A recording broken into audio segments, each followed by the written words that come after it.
क्या? तुमने हनीमून पे जाने से मना क्यों किया? इनकार नहीं किया अम्मा, पोस्टपोन किया है। क्या किया? अरे मतलब कुछ वक्त के लिए टाल दिए, 2-3 महीने बाद जाएंगे। अरे हनीमून पे तो शादी के फौरन बाद जाते हैं ना, तो 2 माह बाद क्यों? तुझे कितना शौक था हवाई जहाज में बैठने का, बाहर के मुल्क घूमने का, फिरने का, फिर क्यों नहीं जा रही? बाहर जाने के लिए पासपोर्ट का होना जरूरी है। और वैसे भी मैंने तो ज़रबाब को अपनी उम्र 18-19 साल बताई थी।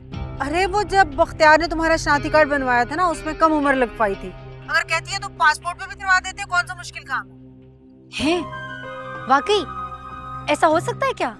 हाँ हाँ, क्यों नहीं, पैसे से हर काम हो जाता है। तो पैसे भिजवा, मैं कल ही भिजवाती हूँ बख्तियार को। अरे अम्मा तू जीती रह, ये मसला तो तूने हल कर दिया।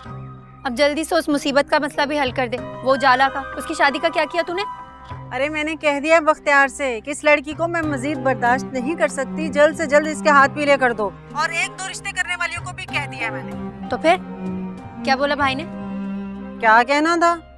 वही जोड़ू का गुलाम, बीवी का गुलाम है, वो तो वही करेगा जो उसकी बीवी कहेगी। और वैसे तुम्हारी दादी ने भी धमकी लगा दी है कि अगर उजाला के साथ किसी ने जोर जबरदस्ती की तो मैं घर छोड़कर चली जाऊंगी।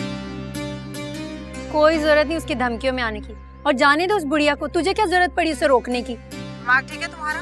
कैसे भेज सकती हूँ उन्हें, कैसे जाने दूं? पूरा खानदान थू थू करेगा हम पे कि बड़े घर में गए थे, दादी को घर से निकाल दिया। अच्छा ये सारी बातें छोड़, मुझे ये बता कि तूने उन मुलाजिमों का क्या किया? मुलाजमों के पीछे क्यों पड़ी गई हो तुम? 1 महीने की एडवांस तनख्वाह दी हुई है ना, महीना तो खत्म होने दो, फिर निकाल दूंगी उनको। अभी तो मुझे मुलाजमों के मजे लेने दो ना, क्या मसले है तेरे साथ? देख अम्मा, मैं साफ साफ कह देती हूँ, मुझसे ये सब बर्दाश्त नहीं हो रहा कि मेरे प्राइस बॉन्ड की कीमत पर वो दोनों बहनें राज करें। और तूने उन्हें घर में बिठा के क्यों रखा है? मुलाजमों को छुट्टी दे और सफाइयाँ करवा उनसे घर की। इस घर में आकर अपनी हैसियत भूल गई हैं वो दोनों। ठीक है, खुदा हाफिज।